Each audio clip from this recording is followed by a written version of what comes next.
5, 4, 3, 2, 1. The pit stop is vital to every race team's success. Pull off the track, let your team go to work. Outside, clear. Change all 4 tires, fill the fuel cell, and make needed adjustments, all in 8 seconds or less. Hey, good morning, good afternoon, good evening, whenever you're watching the program. Hopefully you're watching tonight on Speed Sport 1, this Thursday night, 6 p.m. Eastern Time, or you may be watching as a recorded version on YouTube or Spotify, something like that. This are the Pits Are Open, brought to you by Speed Sport. Will Marotti, your host. Alex Smith, our gamefully employed engineer and producer. Got a great show for you. You don't want to miss this one. There's a brand new platform out to help people network in terms of sponsorship and connecting in the racing world. It's called Racership. We're going to have the founder, the CEO with us. And then remember 2 weeks ago we had Kevin Krause on. Kevin's a professional driver, has a great show called 7th Gear Overrev. Kevin, we were talking about simulators because I was saying, what do I need to get going in TA2 next year in the Sprint Series? And so Kevin was trying to explain to me, we have the founder of SimCraft coming on, one of the most absolutely top shelf simulator companies on the planet. So they're going to be joining us as well. Hey, I got to just say this. This is amazing. Our friend, I co-host a show on Race Central Unplugged with the very long-time broadcaster announcer, Kurt Hansen. And Kurt Hansen predicted 3 weeks ago that Max Verstappen would win the Formula One championship. And at the time, it seemed like it was all right. Alex, it seemed it was all sewn up for McLaren. It was done, right? And unbelievably yesterday, who wins, or this weekend, who wins the race this Sunday? Yeah, that's right. Max Verstappen on some pretty bad calls, apparently, by McLaren. And so it's all going to go down to, where do they finish up? In Dubai? In a week or so from now? Is that where the last race of the season is? I hope he does it. All right, let's move on here. Gosh, keeping our guests waiting. Oh, gee whiz. You know, last year with Attenuator Gate, when that happened, and then when Push to Pass happened in St. Petersburg last year, a big shakeup at Penske. Big shakeup. A lot of people left unhappy, or not left unhappy because they got fired. Longtime president Tim Cindric, doing well, but started to think of what about life after Penske. And so he's exploring different kinds of opportunities. I wish we were up and running at Marotti Autosport. I'd love to bring Cindric on, let him head the thing up. That would be wonderful. And we might be there before you know it. We're working hard with attracting sponsors. Anyway, what do you think Tim Cindric should do? I'd like to see him. You know, Jay Fry left IndyCar and moved over to Ray Hall. Now, Ray Hall's looking pretty stout. I mean, Ray Hall's looking to have a great season. They just signed Mick Schumacher. They signed Louis Foster, who had a great rookie year, and still Graham Rahal obviously holding down the fort. I think they're going to have a great year, and Jay's at the helm now of that. I think there's a place out there for Tim Cindric. Tim's got so much experience and so much wisdom. He would be great to move in as a team president and just lead the thing to victory. So we'll see. We'll see what happens there. All right, our first guest, as I mentioned, is the founder and CEO of a brand new platform, not quite yet debuted as far as I understand. We'll get closer to that, PRI. But she's got a really visionary approach with this new racing platform. It's called Racership, and I want to welcome back to the program Heidi Bandisch. Heidi, welcome. Hello. Thank you. Merry Christmas early. Merry Christmas. So we had you on a couple months ago, and now we've got a brand new audience because we're on Speed Sport. Yeah, hi, Speed Sport. Yeah, hi, Speed Sport 1. So a lot of folks maybe haven't heard about you or don't know you. I know it's a surprise, but maybe. Tell us about your background a little bit, and then we'll talk about Racership. Go ahead. Yep. So my beginning times of working in the motorsports industry was, and you laugh at this, was about 20 years ago. And I started When you were 12. Okay. yeah. Yes. And so that was during the times of the performance racing industry trade show. So the PRI trade show, when Steve Lewis was at the helm, and I learned from all of the people that were there. And I just progressed through that, and I put my feelers out and did all of the networking, did everything that you're supposed to do when you want to grow and succeed. So through that, I just kind of did my own thing and progressed into more marketing and sales, and then taught myself graphic design and kind of jack of all trades. So anything that could be done, I was willing to do it. And if I couldn't do it, I would figure it out. So I mean, that's great. That's great experience to start a new venture, which you are starting, which you have started. And particularly in the sense you've got a lot of contacts, you know, a lot of people, and is that really what kind of led to the birth of Racership? Just having the experience that you have in the industry, and then having so many contacts, did that kind of fuel the fire for this new endeavor? yeah, I think that it's a mixture of it all, and it goes along with really the heart of why I was able to think of this idea was through being able to be connected to so many people. And that was because of the mentors that I had in beginning my career at PRI, and those people believing in me and teaching me things, taking the time to educate me. But I also was, I was a student, and we're all still learning, and we forever will be learning. But I put myself out there, and you have to do that. You can't just you can't just expect things to fall in your lap. So yeah, I mean, I put myself in the events. I asked questions. I used my network to make a bigger network. But then, along the way, how my career progressed and changed was working with racers themselves and brands. So I have worked with manufacturers of race products, the engine builders, service providers, the actual racers, of all different types. And you learn about everybody, and not only just the business, but the people in general. And they're also all ages, of course. So, it really just comes down to what was missing. And the way that I felt that what was missing is the need for speed. Sorry for being so corny, but the need for the racers to do what they want to do because they have the passion. We're all doing this because we have passion. Right. And it needs to be channeled in the right way. And I was at PRI a few years ago, and during that time, my position wasn't really necessarily to get racers sponsored or to find them or introduce them to the right people. And so, I just thought there's got to be a better way. There's got to be a more siloed way, a more vetted way to have this, work for people. And on the brand side, because brands, if you're in the industry, I feel like sponsorship is part of the game. You can't be in this industry and expect not to be approached for sponsorship, or just scoot along and not have to. So, there's a right fit for everybody. And that's what, this matchmaking technology can do for everybody, is sort it out and save time and energy for everyone.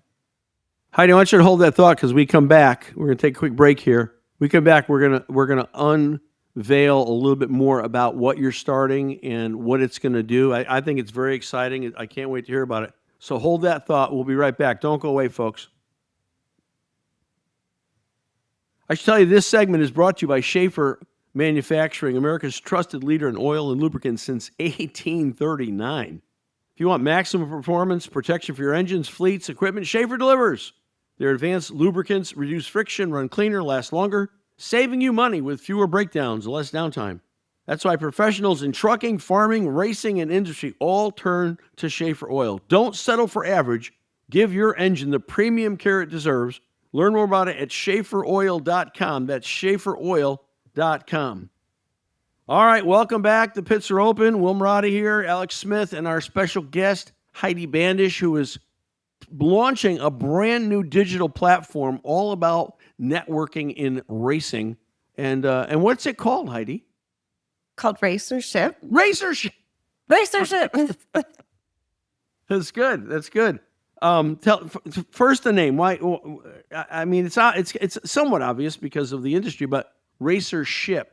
It has almost like a scholarly tone to it. Why did you land on that name?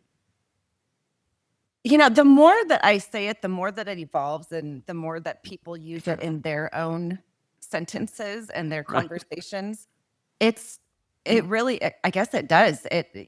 Number one, there's the word sponsorship and what that does, and it brings together racers and brands. But then there's also what involves a sponsorship. It's a partnership, and it's a relationship and a friendship. So there's all of these things that come together with that, and it's not, so to the point that it's the ship word that brings it together. But kind of if you think about what a community is, everyone's, huddled together. Everybody is within each other. So if I can create another word, it would be a racership. It's what we're all doing. Sure. We're creating these partnerships, and I want to evolve. And I think everybody who, everybody I listen to, everybody that, I follow and I learn from, sponsorship is, the term. It's what we look up in the definition of it. But what it really involves is everything that I just named underneath it. And that is the friendships. And there's so much more. It's there, you really need to learn about the racer and what their lifestyle is, what they do outside of even just driving that car or riding that two-wheel or, the boat or whatever it is. Sure. So the name itself is to encompass all of that and bring us all together on this ship. I don't know. I mean, as it could be as fun as it sounds, we are for youth racers too. And, we all can catapult up into the ship and fly, however you want to look at it. It can be something as cheesy as that, but. It is fun. I think it is fun. I think fun's important. And I think, I read this a couple of weeks ago. You take the 350 million about people live in the United States. The percentage of people in this country who carry the title of founder or CEO or both is 3% of the population. But if you go to motorsports, you're going to find a much higher percentage of entrepreneurial people in motorsports, because a lot of people are solopreneurs. They're the team, they're the driver, they're the mechanic, they're everything. Or if you're found that you're starting a new business, a new race team is a new startup. You're doing a startup, right? So I think motorsports is so cool because there are so many independent, spirited, entrepreneurial type of people involved, whether you're a driver, or team owner, or some other business owner that is contributing to the overall ecosystem of motorsports. Whether you have racing shocks, or you have suspension parts, or engine parts, or in your case a network. So I think it's really cool. So tell us about what is the function of Racership, and when you open it fully to the public, how are people going to use it, and what can they expect to receive? What are the benefits, I guess, is what I'm asking. What are the benefits of Racership? Okay, well, I guess what I'll start with is I want everyone to understand that this is at its heart. It's a community app. So it's connecting the industry, racers, mentors, industry insiders, the veterans, the brands, and also brands and people that are outside of our industry right now. We need to grow, and we need to get in some new blood and some new perspective, because we don't know what we don't know. But what this app is going to do is that it invites people to, number one, racers can upload their sponsorship deck. They can have access to the mentors and ask questions and reach the people that they otherwise would never have the opportunity to. They can upload their race results. Mentors and people who have the knowledge that those people seek out can offer their services, and they'll have a schedule that people can sign up on. Brands are able to also work directly with the mentors, and they can create scholarships for racers and race teams to be able to invite in people and draw it in The actual app itself is literally vetting everybody that signs up. So if you're on this app, you're part of this community that's doing purposeful things. Not that we're not doing that already, but it is Yeah. also a social media Mm-hmm. aspect, because you can post on Racership. Your profile allows you to post to the feed, and everybody can interact and talk to each other. You're able to post it out to current social media. So when you post out to current social media, people are going to see that it's from Racership, and they're going to go, huh, they must really be trying to say something different. So it's going to cut that out from all of the regular reels that we're seeing. So I want it to be the shift that, really grabs people's attention. And, that's really at the heart of it. There's going to be some other fun things. So, I'm creating a marketplace for people to do, some swapping, some trading, and selling of, their used parts. So it's a trusted area. There's a directory for race series and racetracks to put their stuff up there. So it's everything. There's something for everybody to be there. But at the heart of it, it's connecting the industry up in a digital form. So let me ask you this: it's more than Facebook for racing, right? Because like I'm looking at two things. I've got a show that we're trying to build the media company side of our team, and I also have a team. I'm looking for sponsors always. Am I going to be able to will Racership provide an environment, let's say from the media side, for me to be able to discover new people who may want to be on the show, or I may want to ask to guest on the show? Will that happen? Absolutely. You're an entity of different sorts. So, absolutely, your team is on there because you're seeking out sponsors, of course. And then you have the pits are open. There's teams out there, there's brands out there, there's mentors out there who might seek out your services, and you're giving them a platform in that media channel that would they ever know about it? They wouldn't. Maybe they would, but this gives them, this is a centralized hub for all things in the racing and the motorsports industry. So I'm not taking away from whatever, what other people are already doing. Sure. Posting on Facebook, there's groups on Facebook. Yeah. We're all aware of that, but this is only taking everybody's current attributes and then putting it in one spot. I think actually Kurt Hansen called it like the yellow pages for the racing industry. Sure. And, it really is to amplify what everybody is currently doing and giving everybody that one-stop shop to then branch out and make it whatever you need to make it. And then, you're also probably much better at public speaking than I am. I'm trying really hard these last few times I'm on these podcasts to, mind my P's and Q's and my but there's people out there who need to learn about public speaking. Sure. And, there might be kids out there or young teenagers or young adults who don't have somebody in their life that could offer them that expertise. And there's somebody that, might be on Racership that can do that. So is it safe to say that Racership is racer centric? It's really racing community. It may be a lot of things to people within the community, but at the end of the day, it's racer centric. It's racer centric. It's everything to serve the racing industry. So if there's people out there, if there's businesses out there who wants to get into advertising in the industry, then this is their place to do it. And really, like I think I said on the last one, be that fly on the wall because they've never really experienced it. It could be very overwhelming learning about what happens. So this could be their time. They can learn and see how people talk and interact, and they can be in the feed and start learning. And then maybe after a few months, after 6 months, they're like, I think I'm ready to start diving in, or I want to work with, this mentor because they really seem to know what's going on. And I want to start, sponsoring these racers or this team. And so they can really kind of start dabbling in, and then who knows? So it's kind of a good start for new people to get in, but then also bigger brands to really have somebody kind of help manage them and not get, overwhelmed by the amount of influx that comes in on them. So we're providing a service. Sure. I got to tell you, I'm surprised at the number of people that we've had contact us, because we've talked about the PRI thing pretty openly. We're going to be there. First time we're hosting a booth. We're going to be doing broadcasting live to video. And it's amazing how many young drivers particularly want to be interviewed. and want to get on the air. And so I feel like, man, this is the first time, we're a fairly new program. We haven't been doing this very long, a little longer than you have with Racership. But I feel like we're almost providing a service for these young drivers that are looking for exposure who want to get out there. And of course, our partnership at Speed Sport, there's the ship word, partnership.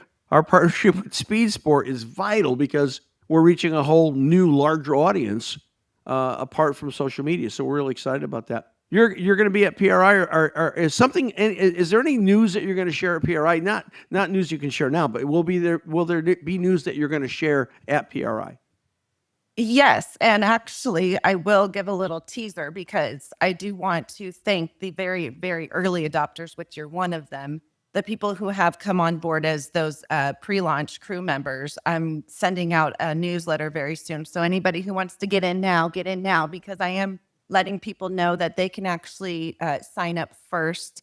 The app itself, I'm doing, it's a tempered rollout. And this is very heavy on the safety side because the app stores are so intense about safety features. It's some things that are out of my control because Right.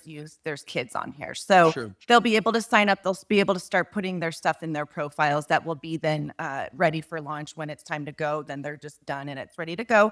But at PRI, everybody else is going to be able to sign up as well. So Wow. there's really nothing brand new to announce because Okay. I've kind of said it already, but those very early adopters will get to do it first. And then there's going to be some speed networking, which is going to grow into something in the future. But every day from 11 to 1, it'll be the time to come to the booth and have everybody else there. Good. So I've got some big brands coming by. So Well, we certainly hope before 11 or after 1, we can get you to stop by and do an interview for you and get Yeah. Racership out there even more than we have in the past. So, hey, thank you so much again for coming on. And I'm excited you have your Christmas tree up. That's wonderful. it's well, all blurred. Yep. There we go. We'll see you at PRI. Thank you so much. See you then. Bye. Heidi Bandisch, everybody. Racership. Can't wait. All right, we're going to take a break. Don't go away. We're going to share some love with some of our sponsors right now, so we will be right back. Let me tell you, this segment is brought to you by America's Christian Credit Union. If you're looking for a smart, faith-aligned way to grow your savings, listen up. Right now, the union is offering a 12-month certificate, one of the highest rates in the nation at 4.5%. It's a limited time for new members only. Deposits up to $1 million. You can get started with as little as $1,000. It's called a term share certificate, similar to a CD, but packed with mission. So don't wait. Lock in the rate before it drops. Go to americaschristiancu.com/pits. That's a mouthful. Let me say it again. americaschristiancu.com/pits to get started. ACCU is federally insured by NCUA. All right. Welcome back. The pits are open. Will Marotti, your host. Alex Smith, our engineer, producer. A couple of weeks ago, I had my good friend Kevin Krause on the show. Kevin's a professional driver. He drives for Mercedes and some other folks and been doing it for a long time. And, I teased that I wanted to do the TA Sprint Series next year, and I needed a simulator. I wanted to get ready for the tracks that they're going to be driving at. And so Kevin's got a simulator, and he uses a simulator. So he talked me through it a little bit. And we got some action on that from the clip that was released on social media.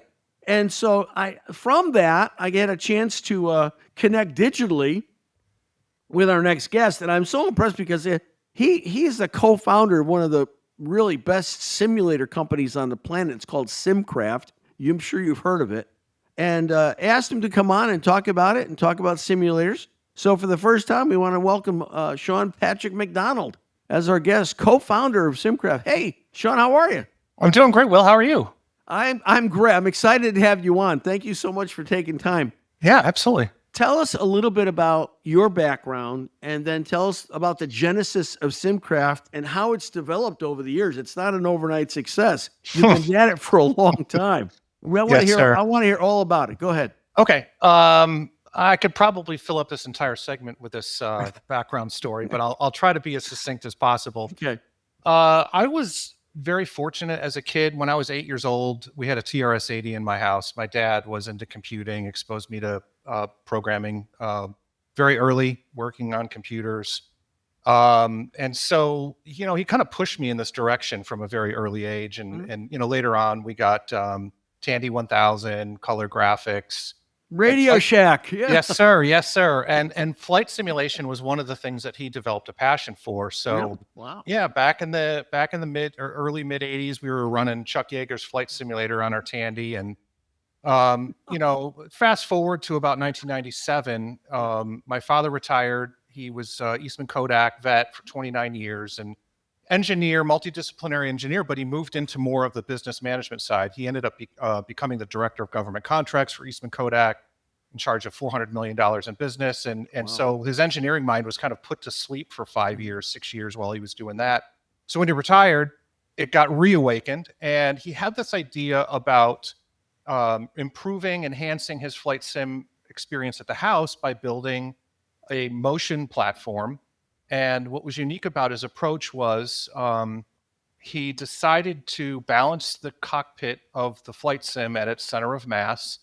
And the reason he did it was because we didn't really have electric actuation back then. We didn't really have, it's certainly not affordable actuators that he could afford, that he could use. And so engineering mind got to work. He developed a pneumatic system. He balanced the cockpit at its center of mass on intersecting mutually perpendicular axes, so longitude, latitude, vertical, and he had roll, pitch, and yaw. And so in the winter of 98, 99, I went home for a Christmas visit, and Dad said, get in my flight sim, and I flew it. And 15, 20 minutes, I was like, oh my gosh, Dad, this is good. Like, it's a homemade thing, but I felt like I was moving in a flight sim, in an airplane. Sure. And so in life, sometimes things happen. I got thrown a curveball in 2002 when he passed suddenly. And I had a software career based on his prodding of all those years, about 10 years or so.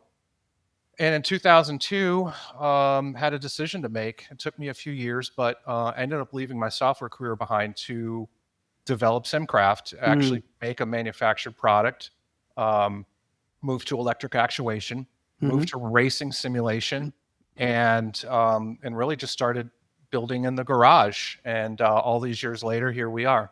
Wow. So I'm fascinated with simulators. I'm not a computer person. I mean, I have one. I use a computer every day, but I don't understand the background of it, right? I don't understand what's working. And what's always been fascinating to me with simulators, and we'll talk about racing simulators because that's right. That's what we're doing. Sean, how does it get from the computer, or maybe it comes into the computer? Because you got all these tracks you can load in, and I could race at Mid Ohio, or I could race at Daytona, and then you've got all of the stopping, the accelerating, and then you throw motion in there. You're getting the feel. How does it work? How does it all synchronize? Well, iRacing is an input-output system, right? So your inputs are your driving controls and your pedals. Those are typically USB going into the computer, and iRacing's listening to those signals. They're taking that data and they're applying it to a physics model, the vehicle and the racetrack. And of course, a lot of math going on behind the scenes. But one of the things that they decided to do early on, and iRacing, in addition to a number of other simulation softwares, they decided to write or expose an API. An API is a programming interface, so that if you have programming skills, or even if you don't, you can learn. But you essentially follow their guidelines, you write code, and you can listen in on the physics of what the car is doing. 60 times a second is iRacing's sort of original default. Okay. So 60 times a second, you're getting, is the car accelerating or decelerating? Or you're getting, is it rolling left and right? Is it yawing? And you take all this information and you sent, this is part of the work that I had to do, was write the middleware that lives, and this is software that lives between iRacing and the hardware, and it listens to the physics 60 times a second. And then downstream, it basically figures out how to move the sim. And, there's a number of different hardware systems that we build. So how much it moves, different actuators and technologies and all this other stuff that had to be done. But ultimately, it's just an input-output kind of a scenario where consider it an additional output. So an output is also what you see, right? So I like to sort of describe a simulation environment as three things. It's what you see, it's what you hear, and what you feel. These are the outputs from the simulation. And so our technology works with iRacing and Assetto Corsa and all the other ones you've probably heard of. In a similar way, it essentially just runs as a process. It takes these physics in live, real time, and it drives the motion positioning.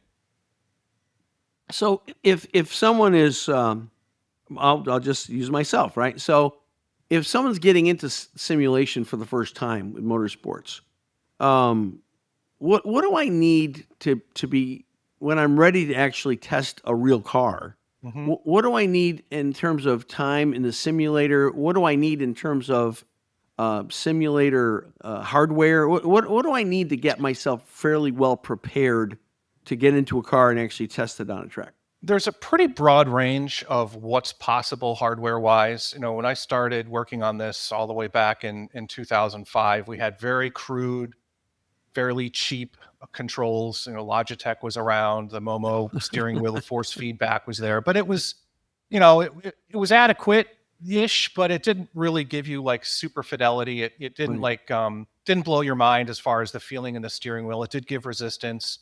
Pedals were really not a thing back then. There were some sort of small developers and small manufacturers of pedals kind of in the early days, so that the fidelity, the rotation and feeling of the pedals, particularly the brake pedal, was something people started to build in their garages in sort of small business fashion.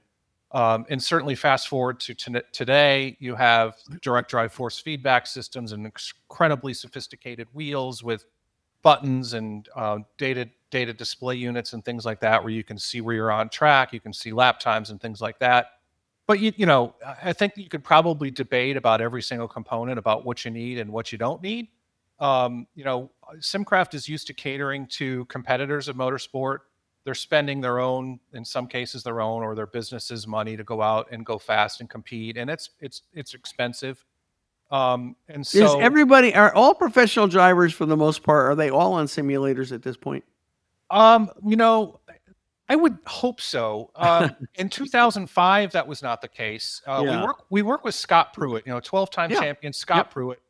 And, if you ever get a chance to talk to him about simulators, he is one of the original adopters of simulation. In fact, he tells stories about how he got made fun of. And, he used a simulator. Yep. And even though he was already a champion, a multi-time champion, he was still putting in time. He was still, working on that next little thing that might help him win a race. So, what do you need in order to practice? Well, certainly you need a good Sean, I'm going to ask you to hold on to that thought. I'm going to take a break here to show some love to our sponsors. Sure. But when we come back, I want to talk about what do you need, and I want to talk specifically about brake advanced brake pedal technology from back in the day to today. All right, we're going to take a break. Don't go away. We'll be right back. Let me tell you, this next segment brought to you by Speed Sport, Speed Sport 1.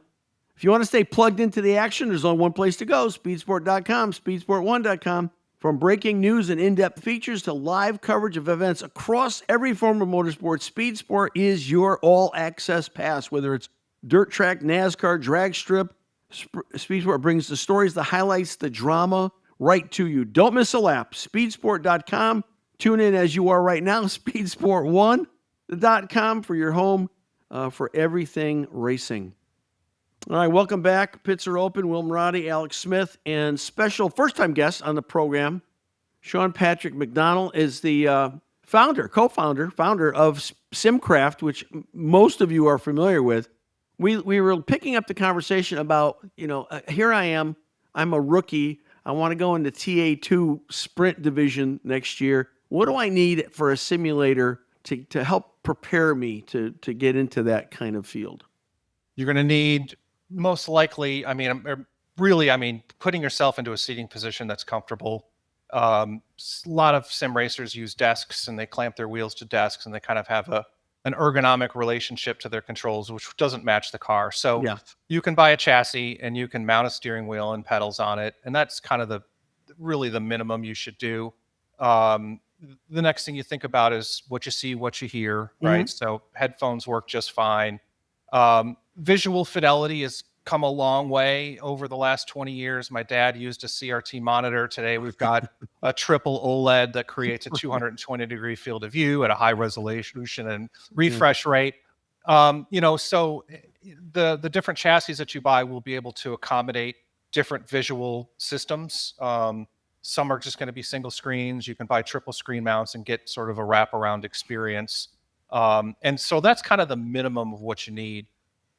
Learning is about your human senses. This is decades of research about how do you actually learn, how do you learn quickly and efficiently, and if the more senses you activate, the quicker you will learn, which is one of the benefits of our technology. Feels like the car, so it looks like the car, it sounds like the car, and it feels like the car. So your learning is accelerated. But what about tire smoke? Can I get tire smoke? Do you have an option for tire smoke? No smell simulation. I think there's probably somebody working on that. How much does it add to the simulation experience is open for debate, I think. They're working on tire smoke. Good. We like that. Let's talk about brake pedals, because I had Kevin Krause on, and Kevin drives a lot, and he said when the first rig that he had, the pedals weren't that exciting because it was either full brake or no brake. Yeah, there wasn't a lot of nuance there, right? Yeah. What's available today in braking pedals? Well, there's really kind of two types of brake pedals that you see in the market today, and one is going to be a load cell based brake pedal, which is actually what we still use today, and I have a story about that, why we do that. About 10 years ago, somebody introduced a hydraulic brake pedal, and those are really the two options you have beyond sort of those on-off cheaper controls. There's actually quite a good modding community, though. If you do have a cheaper pedal set, an all-in-one wheel and pedal combo, you can buy mods and things to improve the braking feel. Some of those guys, the bigger box guys, the Logitechs, the Thrustmasters of the world, have moved towards more of a load cell, pressure-based, force-based sensing system. But really, it's about the feeling of the pedal, and a brake is really two things. It's a relationship between how hard you push and how far it travels. And we use a mechanical system, load cell-based mechanical.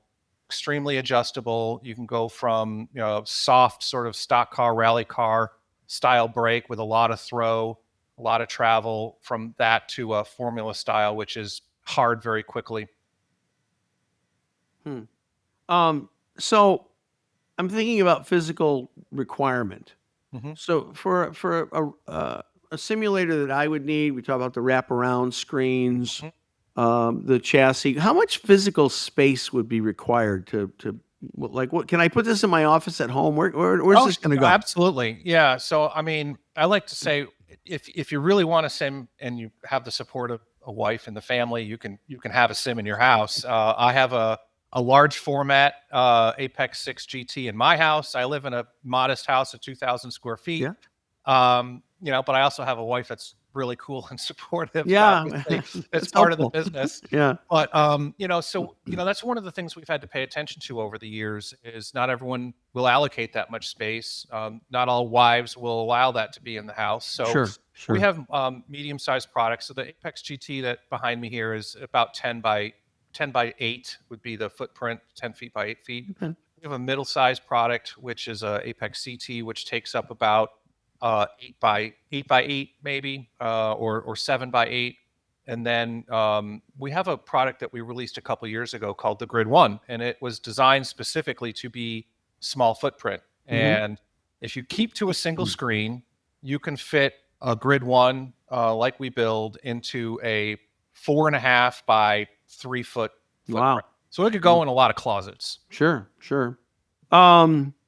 Talk to me about the steering wheels. I know they've made advancement in steering wheels. How about the resistance? I mean, there's some of them I know. There's certainly basic resistance, but how realistic can that be had in the steering? Very realistic in the sense that so we work with Ryan Hunter-Reay. You probably heard the name before, an IndyCar driver. Indy cars don't have any power steering, so the forces that these direct drive units can provide now can allow Ryan to jump in his SimCraft and actually get a proper arm workout to the point where he's the same forces that he would experience driving the real Indy car. Wow. Does everyone need that? No. A lot of overhead typically is nice to have. We work with the SimiCube folks out of Finland, and they have some different options that have varying levels of force. And 8-9 Newton meters is kind of a minimum for a direct drive wheel, especially if you're running a high power steering, high power assist in a car. But if you want to really simulate the forces of something like an Indy car, you need a lot more force than that. I think the SimiCube 2 Pro goes up to 25 Newton meters, which is more than you need and certainly can be dangerous, especially to younger people. Okay. All right. I'm going to ask you one last time to hold on here. When we get back, I want to talk about maybe one of the larger considerations, and that's price range. Where are we going to be price range? So hang on. We'll be right. Folks, don't go away. We'll be right back. This is a great conversation. I'm really enjoying it. I hope you are too. We'll be right back. I should tell you this next segment is brought to you by, that's right, Redline Ace. When it comes to standing out on and off the track, nobody does it better than Redline Ace. Located just minutes from the Indianapolis Motor Speedway in Speedway, Indiana, Redline Ace is your go-to for high-performance motorsport graphics, car wraps, helmets, you name it. Haulers, they do it all. Redline Ace makes sure that you look as fast as your ride. Visit redlineace.com. See why champions trust Redline Ace to keep their image in victory lane. All right, welcome back. The pits are open. Will Marotti, Alex Smith, special guest, Patrick McDonald, the co-founder of SimCraft, one of the most widely recognized quality simulator companies in the world. And, it's funny you were talking about your dad, and I was thinking about, NASA, right? That's how they were training astronauts. They had simulators. Air Forces had simulators. I know Delora has an incredibly advanced simulator for IndyCar racing. I mean, it's almost getting to a point where any super competitive or dangerous endeavor in life, you have to have a simulator to learn the ropes, so to speak. Well, certainly if you want to keep up with the rest of the pack that is using simulation and putting in that training time whenever they can. I know one of my dreams, not my wife's dream, but my dream is to have a small personal light jet. And Cirrus makes an incredibly wonderful product. Single engine, but it gets you where you need to go.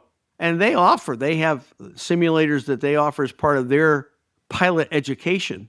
That's right. And you can you can fly a Cirrus simulator, which is pretty cool. Yep. A Vision Jet. Yeah, exactly.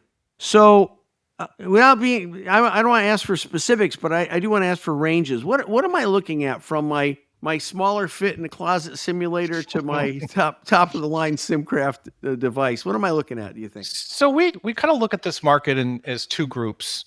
One group, which is, they are time poor, cash rich, and they would rather not mess around.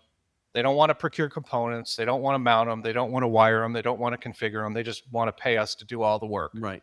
Those systems that we sell are, for us, run between $30,000 up to about $150,000 for our top of the line.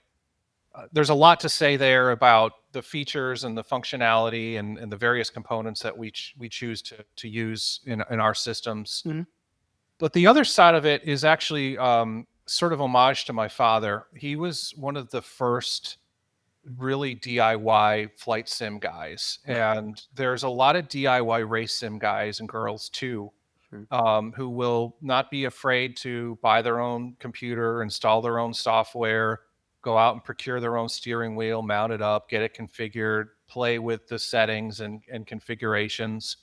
And so we sell what's called a builder's edition version of everything that we build. And yes, so you can imagine during COVID, we didn't do a whole lot of installations in homes.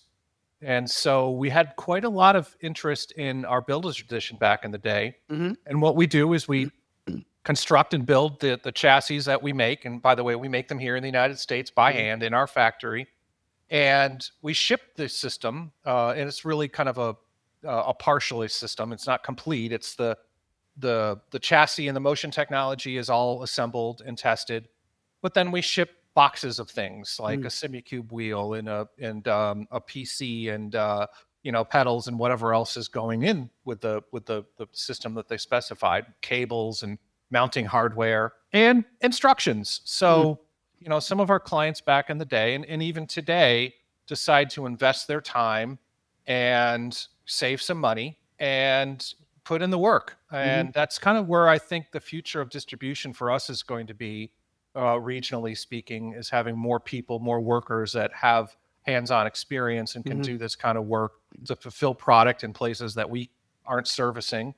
But the range there for our systems drops to $10,000 to about $100,000. So it's a way for people to get their hands in and spend some time, and they don't have to necessarily buy the components from us. We supply, here's our current standard, here's our current what we're using. We think these are really good, high quality components from good, better, best kind of thing. So you basically can also develop a system too where you're upgrading over time, right? You don't necessarily have to go all in right out of the gate. You can invest a little more in your system, especially once you're convinced that you're going to use it and you enjoy. That's important. How can people find out more information? A website? What's the best place for people to check out? SimCraft.com. We've been on the internet since 1997. Early adopters. Yes. Yeah, well, it's one of the my dad's brand that he came up with back. I have some old pictures of him wearing the SimCraft gear back in '97, and I always thought that was such a great name that he came up with. And so SimCraft.com is our main conduit for information. Listen, this has been really personally rewarding for me because I wanted to get more information about this, and I'm so glad we connected on LinkedIn for it. So thank you so much for taking time. You're very welcome. Please come back again in the future. We got more questions to ask. I enjoyed myself. And if you're going to be at PRI, are you going to be at PRI? We absolutely are. Booth 6048 by the NHRA stage. Well, we'll have to get together. We're in three booths. Okay. We'll have one booth in Green Hall, which is booth 7185. We'll have one booth out in Lucas Oil with the rest of the sim companies, 9201. And then we work with Chassis Sim, an Australian company of software, and we'll have a SimCraft in their booth 342. Cool. Well, I'll definitely track you down. Are you going to be there, Sean? Yes, sir. All right. I'll look you up for sure. Okay. Thanks again so much. Really appreciate it. It's been a great conversation. Thank you. Thanks, Will. Appreciate it. Okay. Hey, guys, that's a wrap for us. Thank you so much for watching Speed Sport 1. Thank you for watching the Pits Are Open. We'll have another show next week. Great guests, as always. And we'll talk a little bit more about what's happening for PRI. We're going to do a lot of interviews. We've got a lot of people that want to be on the show. And in the coming weeks, you'll see some reviews of who we actually met and spoke with at PRI. So thanks so much, Alex. Thank you. Another great show. We'll know who the champion is soon. Yes, we will know if Kurt Hansen was right and our friend Max Verstappen is Formula 1 or perhaps not. So, hey, thanks again. Appreciate you guys. Love you. God bless you. And we'll see you next week.